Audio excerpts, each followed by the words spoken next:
고백하겠습니다. 예수님 안에서 난 언제나 행복합니다. 예수님과 함께 기쁘고 즐겁게 삽니다. 하루를 시작하면서 이렇게 우리가 고백하고 그 고백을 마음에 새기고 그 마음에 새긴 말씀대로 살아가면 우리는 행복한 삶을 살 수 있고 날마다 감사한 삶을 살 수가 있습니다. 시간 되실 때마다 그래 나는 예수님 때문에 행복하지, 주님이 나와 함께 하시니 감사하지, 그렇게 고백하고 생각하고 살아가는 우리 모두가 되기를 예수님의 이름으로 축원합니다. 하나님 말씀 시편 17편 8절로 9절까지 말씀을 보도록 하겠습니다. 시편 17편 8절로 9절의 말씀 함께 하나님 말씀 읽겠습니다. 나를 눈동자같이 지키시고 주의 날개 그늘 아래 감추사 내 앞에서 나를 압제하는 악인들과 나의 목숨을 노리는 원수들에게서 벗어나게 하소서. 아멘. 함께 읽은 말씀을 중심으로 하나님의 눈동자 한번 답시다. 하나님의 눈동자. 이와 같은 제목으로 하나님 말씀을 나누고자 합니다. 여러분, 하나님께서 만드신 사람의 몸을 보면 정말 하나님께서 정교하게 기가 막히게 잘 만드셨다는 생각을 하게 됩니다. 사람의 몸을 이루는 각각의 지체를 보면 그 지체들이 얼마나 중요하고 소중한지요. 손은 손대로, 발은 발대로, 심장은 심장대로, 신장은 신장대로, 간은 간대로, 위는 위대로 저마다의 쓰임새에 따라서 사람 몸을 이루고 또 사람이 살아가는데 가장 중요한 역할을 합니다. 그 어느 몸 하나 지체 하나 중요하지 않은 것이 없고 다 소중하고 완벽하게 만들어졌는데 그 중에서도 눈 역시 얼마나 아름답고 귀한 것인지 모릅니다. 만일 내 눈이 멀었다면, 앞을 볼 수 없다면 우리가 어떻게 살아갈까 너무나 막막하지 않겠습니까? 하지만 하나님께서 우리에게 눈을 주어서 세상 모든 것을 볼 수 있게 하시고 그 봄을 통해서 사리를 분별하게 하시고 모든 사물을 구분하게 하시니 이 또한 하나님의 은혜인 줄로 믿습니다. 그리고 이처럼 눈이 소중하다 보니까 사람의 어떤 지체보다도 하나님은 눈을 소중하게 잘 보호하시기 위해서 눈동자를 만들었습니다. 그래서 이 눈꺼풀을 가지고 눈동자를 보호하게 하고 또 눈을 보호하게 하는 겁니다. 다른 것들은 자신의 의사에 따라서 몸이 움직이지만 이 눈꺼풀은 눈이 워낙 소중해서 자신의 의사와 상관없이 뭔가 눈앞에 닥쳐올 때 자신도 모르게 눈꺼풀이 담겨져서 눈을 보호하는 것을 볼 수가 있습니다. 이처럼 눈이 또 눈의 중심인 눈동자가 소중하다는 것을 우리는 이제까지의 경험을 통해서 알 수가 있습니다. 그런데 오늘 말씀해 보니까 하나님께서 우리들을 지켜주시고 우리들을 보호하시는데 눈동자같이 지켜주시고 보호하신다고 말씀하고 있습니다. 사람의 몸이 그 눈동자를 귀하게 여기는 것처럼 하나님께서 우리 인생들을 사랑하시고 귀하게 여기시고 보호하시는데 눈동자처럼 보호하시고 지켜주시마 약속하고 있는 것입니다. 그러므로 여러분 잊지 마십시오. 우리가 주님을 믿고 주님을 의지하고 주님을 사랑하며 주님과 동행하며 살게 되면 우리는 어떤 존재가 됩니까? 하나님의 눈동자와 같은 존재가 됩니다. 하나님은 눈동자를 보호하시는 것처럼 우리를 보호하시고 지켜주시고 돌봐주시니 살아갈 동안에 어떤 일을 만나도 염려하지 말고 낙심하지 말고 나는 하나님의 눈동자임을 기억하고 감사하고 그 하나님을 더욱더 사랑하는 우리 모두가 되기를 예수님의 이름으로 축원합니다. 그렇다면 우리가 어떻게 살 때 하나님이 나를 눈동자같이 보호하시고 지켜주시겠습니까? 첫째로 진실된 기도를 하는 사람을 하나님께서는 지켜주십니다. 여러분, 기도가 뭡니까? 기도는 하나님과 내가 하나가 되게 하는 가장 소중한 방법이죠. 하나님 우리에게 하루 24시간을 선물로 주셨습니다. 우리는 그 시간 속에서 일도 하고 밥도 먹고 잠도 자고 사람도 만납니다. 취미활동도 하고 자신을 위해 무언가를 열심히 하며 살아갑니다.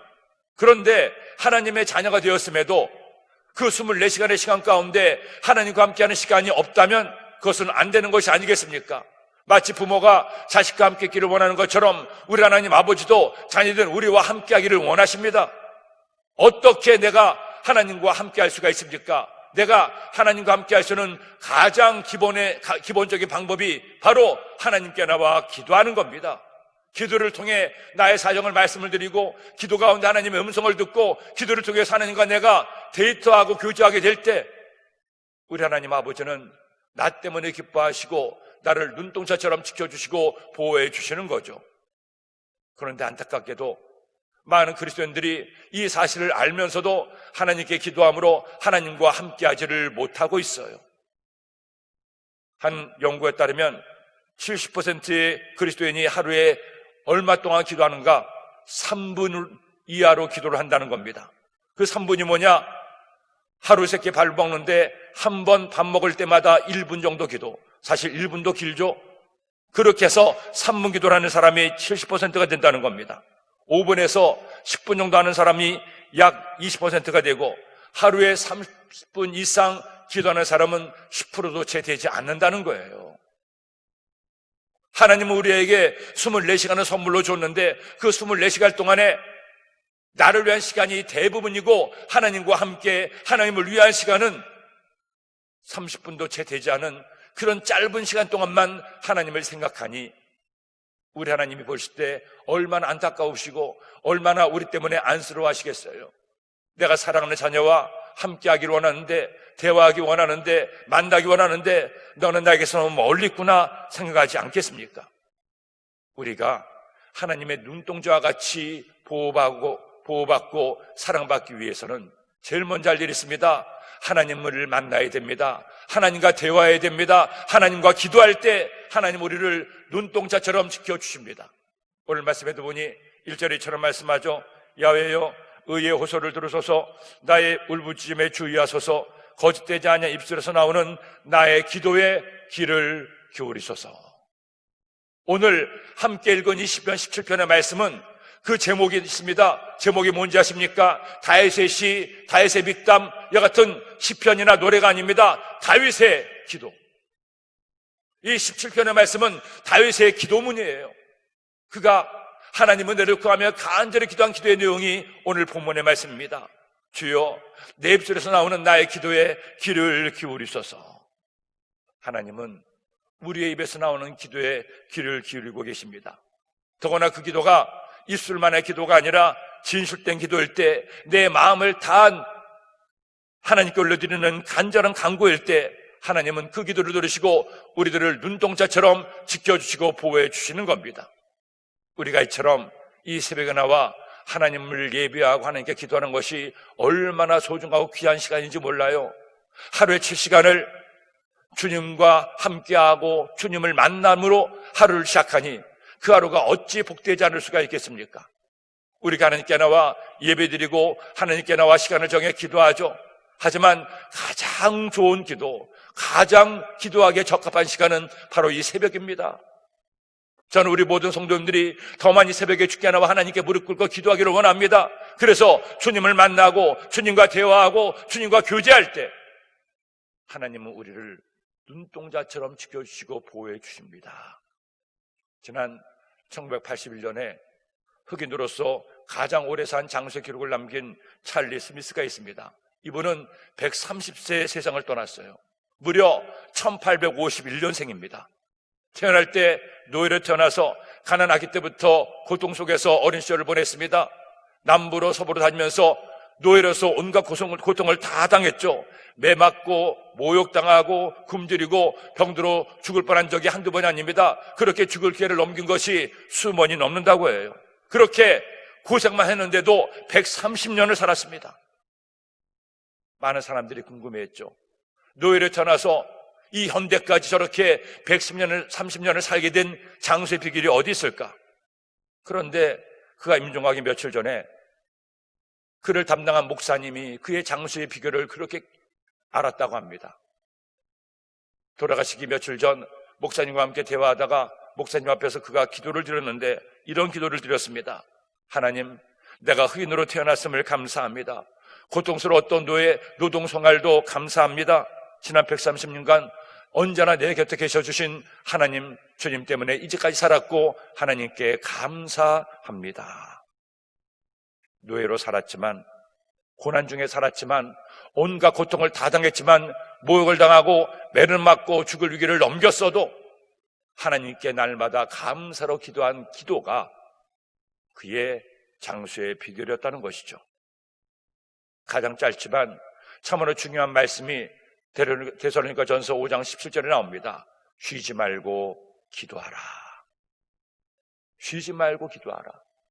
내가 무엇을 하든지 날마다 숨쉬는 순간마다 주님이 나와 함께 계심을 믿고 주님을 의식하고 주님을 생각하며 주님의 뜻을 구하고 주님과 대화하며 살게 된다면 그 삶이야말로 주님과 동행하는 삶이요 하나님이 기뻐하시는 삶입니다. 바로 그런 사람을 하나님은 하나님의 눈동자처럼 지켜주십니다. 오늘 이 시간 주께 나와 하나님을 예배하고 새벽 제단을 쌓으며 기도하는 여러분들 하나님께서 눈동자처럼 지켜주십니다. 이 말씀 꼭 기억하고 날마다 기도로 살아가는 우리 모두가 되기를 예수님의 이름으로 축원합니다. 둘째로 하나님은 말씀대로 사는 사람을 눈동자처럼 지켜주십니다. 여러분, 우리가 주님을 믿으며 살아갈 동안에 주님이 나의 구주가 되시고 나를 위해서 십자가에서 피 흘려 죽으심을 믿음으로 하나님의 자녀가 됩니다. 그런데 그렇게 하나님의 자녀가 된 다음에 한 걸음 더 나아가 할 일이 있습니다. 나를 사랑하사 나를 위해서 목숨도 주시고 나를 구원하신 예수님을 사랑하는 여러분 되기를 주님의 이름으로 축원합니다. 우리의 믿음은 믿음을 넘어 사랑으로 바뀌어야 됩니다. 그래서 우리가 믿음으로 구원을 받지만 주님과 사랑에 빠져서 주님과 더불어 살아갈 때 주님 우리를 눈동자처럼 지켜주시고 보호해 주시는 겁니다. 사도 바울을 보세요. 그가 다메섹에서 가던 길에 예수님을 만난 다음에 그는 주님과 사랑에 빠졌습니다. 주님이 그를 사랑하심에 너무나 감사해서 그도 주님을 사랑하게 됐죠. 나 같은 죄인 중에 괴수를 주님은 미워하지 않으시고 정죄 안 하시고 죽이지 않으시고 살려주시고 구원하시고 불러주시고 택하여 주님의 일꾼 삼아주심이 너무너무나 감사한 겁니다. 그래서 그는 그때부터 주님과 사랑에 빠져서 우리 주님을 위해서 자신의 모든 것을 다 배설물처럼 여기고 오직 주님을 위해서 복음을 전하기 위해서 그의 삶을 다 바쳤어요. 그런 그의 삶에 얼마나 많은 어려움과 문제가 있었습니까? 얼마나 많은 고난의 길을 걸어가야 됐습니까? 그럼에도 불구하고 그는 그 모든 고난도 달게 그 짐을 졌습니다. 어떤 어려움과 시련도 그를 막을 수가 없었어요. 왜? 바울의 마음속에 주님을 향한 뜨거운 사랑이 있었기 때문에. 저는 로마서 8장 말씀을 묵상하고 읽을 때마다 주님께 대한 바울의 그 절절한 사랑을 깨닫고 나도 이런 사랑을 해봤으면 좋겠다 하는 생각을 하곤 해요. 누가 우리를 그리스도 예수의 사랑 안에서 끊으리요? 환난도 공고도 핍박도 칼도 죽음도 끊을 수가 없다. 우리가 주님을 믿으면서 한 걸음 더 나아가 나를 사랑하시고 당신의 목숨마저 주신 주님을 나도 사랑하게 되면, 그래서 주님과 사랑의 아름다운 교제를 하게 될 때 주님은 우리를 눈동자처럼 지켜주시고 보호하십니다. 그렇다면 우리가 주님과 사랑에 빠진 것을 어떻게 할 수 있습니까? 주님께서 우리에게 하신 이 말씀을 날마다 묵상하고 이 말씀을 사랑하고 말씀대로 지켜 살아갈 때에 내가 주님과 사랑에 빠졌음을 알 수가 있습니다. 말로는 주님을 사랑한다고 얘기합니다. 하나님의 사랑을 깨닫는다고 얘기합니다. 그런데 주님을 사랑한다고 하면서도 주님께서 내게 하신 말씀과 상관없이 말씀에 아무런 애정도 없이 말씀과 다른 삶을 살게 되면 그것은 진정한 사랑을 하는 것이 아니라는 겁니다. 생각해 보세요. 남자와 여자가 서로 사랑에 빠져 사랑하게 됩니다. 그래서 가정을 이루게 됩니다. 자식을 낳아서 부모가 자식을 사랑하고 자식도 부모를 사랑합니다. 그 사랑하는 것을 어떻게 할 수 있습니까? 상대방의 말에 귀를 기울이고 할 수 있으면 그가 좋아하는 일을 하려고 노력할 때 사랑을 깨달을 수가 있지 않겠습니까? 말로는 사랑한다고 하면서도 사랑하는 사람의 말과 반대되기만 합니다. 그것은 사랑이 아니잖아요. 더구나 사실 사람이 사람을 사랑한다고 해도 사람은 불완전하다 보기 때문에 사랑하는 그 사람의 말이 다 옳은 것은 아닙니다. 틀린 것도 있고 잘못된 것도 있을 때는 때때로 다툼도 있고 또 서로 시비가 붙기도 하죠. 그러다가 또 미운 정도 들고 고운 정도 들며 사는 것이 아니겠습니까? 하지만 내가 사랑하는 하나님은 다릅니다. 나를 사랑하시는 하나님은 다릅니다. 그분은 완전하십니다. 하나님의 말씀은 완전해서 흠이 없고 그 하나님의 말씀대로 살기만 하면 우리는 행복하게 살 수가 있고 승리하며 살 수가 있고 하나님을 사랑하며 살 수가 있어요. 그렇기 때문에 하나님은 어떤 사람을 눈동자처럼 지켜주십니까? 하나님을 사랑해서 하나님의 말씀대로 살려고 몸부림치며 노력하는 사람, 그런 사람과 함께 하시고 그런 사람을 눈동자처럼 지켜주십니다. 오늘 말씀 보니 4절 5절 말씀 읽겠습니다. 사람의 행사로 논하면 나는 주의 입술의 말씀을 따라 스스로 삼가서 포악한 자의 길을 가지 아니하였사오며 나의 걸음이 주의 길을 굳게 지키고 실족하지 아니하였나이다. 왜 다윗이 하나님의 은혜를 얻고 하나님의 사랑을 받고 하나님께 복을 받았습니까? 단순히 수금을 타며 하나님을 찬양한 것만이 아닙니다. 하나님을 사랑했기에 하나님의 말씀을 날마다 묵상하고 말씀대로 살려고 노력했기 때문이에요. 주의 말씀을 따라 스스로 삼갔습니다. 주의 길을 굳게 지키고 다른 길로 빠지지 않았다고 말씀하고 있어요. 그렇기 때문에 우리가 우리 하나님 앞에 눈동자처럼 보호받고 주님이 나를 지켜주게 하기 위해서는 우리는 날마다 하나님의 말씀을 묵상해야 됩니다. 그 말씀을 내 마음 깊이 새겨야 됩니다. 내게 주시는 그 말씀을 내 삶의 길로 잡아서 그 말씀의 길을 따라 걸어갈 때 그런 사람을 하나님께서 지켜주시고 그런 사람을 보호하시고 하나님 은혜를 더하여 주십니다. 어제도 제가 하말라열 하나님의 말씀으로 하루를 여는 묵상의 말씀에서 성경 말씀이 얼마나 귀하고 소중한지를 말씀을 드렸는데 2020년 이 코로나19 바이러스로 인해서 온 나라가 어려움에 빠져 있고 예배마저 중단된 이 상황에서 저는 다시 한번 하나님의 말씀의 맛을 깊이 깨닫게 됐습니다. 지난 3월 3일부터 여러분들 뵙지 못하고 어떻게 여러분과 말씀으로 교제할까 하는 가운데 하나님께서 마음에 손을 주셔서 그때부터 오늘의 묵상을 말씀을 읽고 말씀을 묵상하고 여러분께 영상으로 전하게 되었습니다. 그렇게 하루하루를 보내다가 어느덧 230일이 넘었습니다.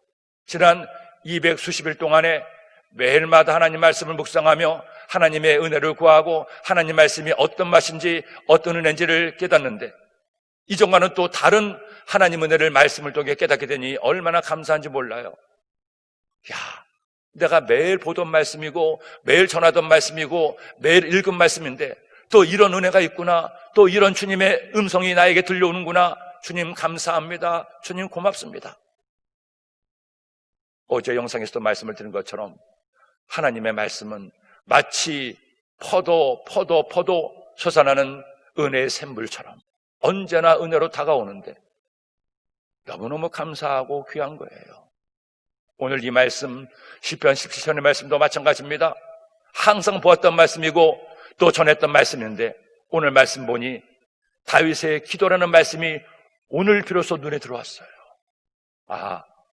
이 17편의 말씀이 이처럼 간절하고 힘이 있고 그의 소원이 담겨 있는 것이 단순한 노래가 아니라 시가 아니라 그의 기도였구나.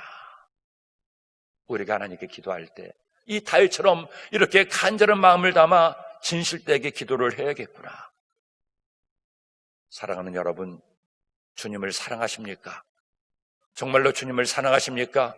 그렇다면 이제 우리가 할 일이 있습니다. 내가 사랑하는 주님의 음성의 귀를 기울이세요. 결국 이 성경은 나를 향하신 하나님의 사랑의 편지입니다. 하나님이 우리를 얼마나 사랑하시는지, 나를 얼마나 사랑하시는지 그 사랑의 마음을 절절히 담아 우리에게 준 것이 하나님의 말씀이에요. 그렇기 때문에 이 하나님의 사랑의 편지를 소홀히 하고 함부로 대하고 멀리 한다면 안 되는 거잖아요. 이 말씀을 날마다 마음에 새기고 완전해서 하나님의 말씀이니 그 말씀대로 살아서 마침내 승리하는 우리 모두가 되기를 예수님의 이름으로 축원합니다. 실제로 주님께 피하는 사람을 하나님께서는 지켜주십니다. 여러분 또 하나, 우리가 어떻게 하나님의 눈동자가 같이 될 수 있습니까? 언제 주님이 나를 당신의 눈동자처럼 돌봐주시고 지켜주십니까? 오늘 말씀 7절로 9절 말씀 읽겠습니다. 주께 피하는 자들을 그 일어나 치는 자들에게서 오른손으로 구원하시는 주여, 주의 귀한 사랑을 나타내소서. 나를 눈동자같이 지키시고 주의 날개 그늘 아래 감추사 내 앞에서 나를 압제하는 악인들과 나의 목숨을 노리는 원수들에게서 벗어나게 하소서. 사무엘상의 말씀을 보면 다윗이 얼마나 많은 시련과 고난을 겪었는지를 잘 알 수가 있습니다.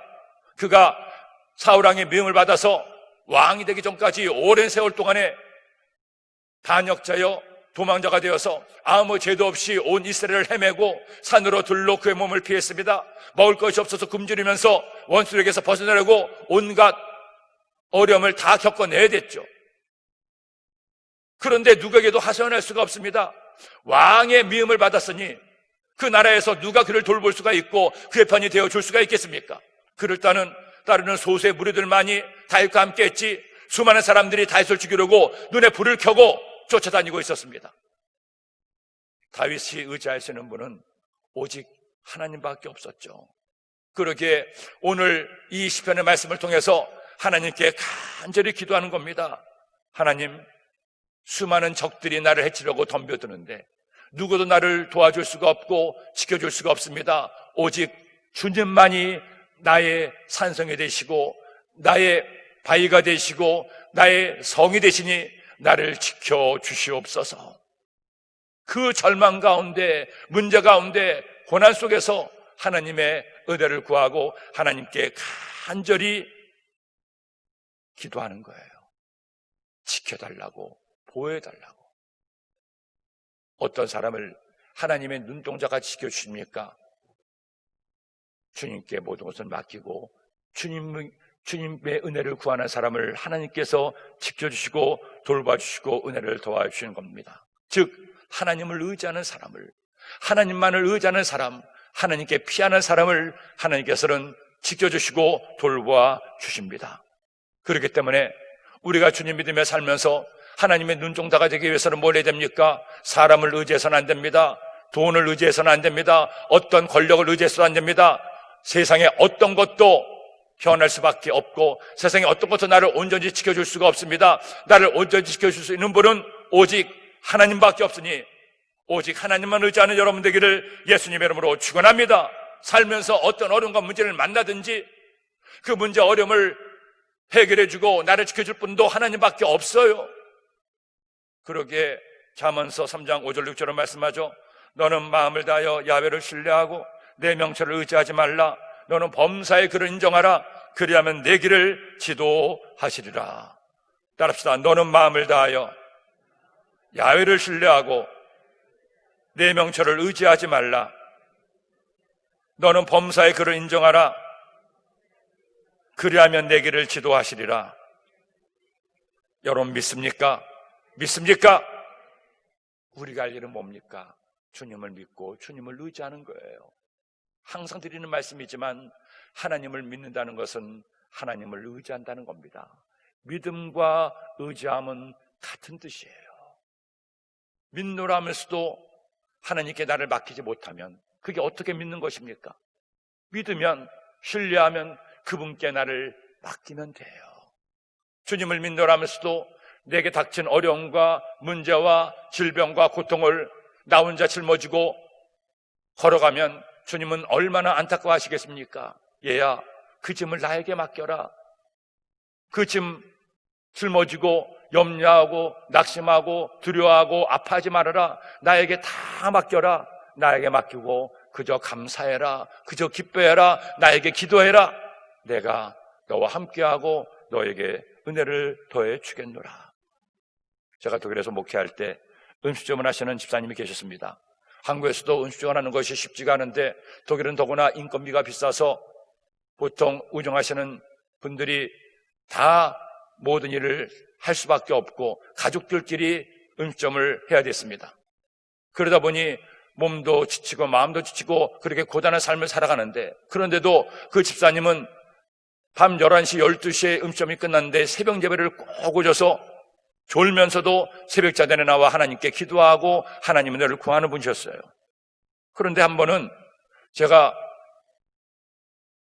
주일날 예배 때 주품의 찬송을 불렀는데 그 다음 주일날 제 사무실에 오셔서 하시는 말씀이, 목사님, 지난주 불렀던 그 찬송, 그 악보 가지고 계세요? 예, 제가 가지고 있습니다.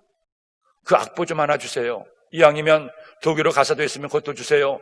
제가 그 찬송을 부르는데 얼마나 은혜가 되는지, 잘 모르는 찬송이었지만 가사도 은혜가 되고 그리고 멜로디도 은혜가 돼서 그 찬송을 목사님이 부르시는데 내내 제 마음이 은혜가 넘쳐나서 눈물로 그날 예배를 드렸습니다. 저도 시간 날 때마다 음식점에서도 힘들 때마다 그 찬송을 부르고 싶으니 찬송가 악보를 좀 주세요. 그래서 독일어 가사는 없어서 한국어 가사와 영어 가사로 된 악보를 드렸는데, 목사님 그냥 주시만 말고 한번 좀 가르쳐 주세요. 아직은 잘 모르겠습니다. 해서 또 그 찬송을 함께 부르면서 가르쳐 드리기도 했어요. 가끔 그 음식점을 갈 때면 목사님께서 그때 그 노래 가르치셔서 그 노래를 부르면 힘들어도 힘이 나고 속상해도 속상한 것도 사라집니다. 정말로 주님만이 나를 지켜주시고 돌보시고 주님의 품에 거하는 것만이 나에게 큰 안식이 됨을 그 찬송을 부를 때마다 느끼게 됩니다. 저는 그분의 말씀을 들으면서 주님께서 이렇게 또 한 곡의 찬송을 통해 이분의 마음을 만져주시고 지켜주시고 돌보아 주시는구나 하는 생각을 하게 됐어요. 미국의 뉴스캐스터의 데이비드 프랭클리가 이런 말을 했습니다. 하나님은 가끔 빵 대신 벽돌을 던지는데 어떤 이는 원망해서 그 벽돌을 차다가 발가락 하나가 더 부러지고, 어떤 이는 그 벽돌을 주춧돌로 삼아 집을 짓기 시작한다. 누가 고난의 벽돌로 새로운 집을 지을 수 있습니까? 하나님께 피하는 사람, 하나님께 모든 것을 맡기고 감사하는 사람은 고난조차 벽돌 삼아 하나님의 은혜의 집을 지을 수가 있습니다. 오늘도 이 새벽에 주께나 하나님을 예배하는 여러분, 주님께 맡기세요. 주님께 피하세요. 주님이 나를 눈동자같이 지켜주시고 보호하심을 믿고 그분을 의지해서 오늘도 내일도 우리의 평생에 하나님의 눈동자로 보호받고 사랑받는 우리 모두가 되기를 예수님의 이름으로 축원합니다. 축원합니다. 기도드립니다. 하나님 아버지, 감사합니다. 고맙습니다. 오늘도 주의 말씀을 주시니 이 말씀 마음에 꼭 새겨서 나를 눈동자같이 지켜주시고 사랑하시는 주님의 은혜를 경험하며 살아가는 저희 모두가 되게 하여 주옵소서. 귀한 힘을 드린 손길들이 있습니다. 이 무리한 기마하면서 응답하시고 하나님 은혜를 허락하여 주옵소서. 예수님의 이름으로 기도드립니다. 아멘.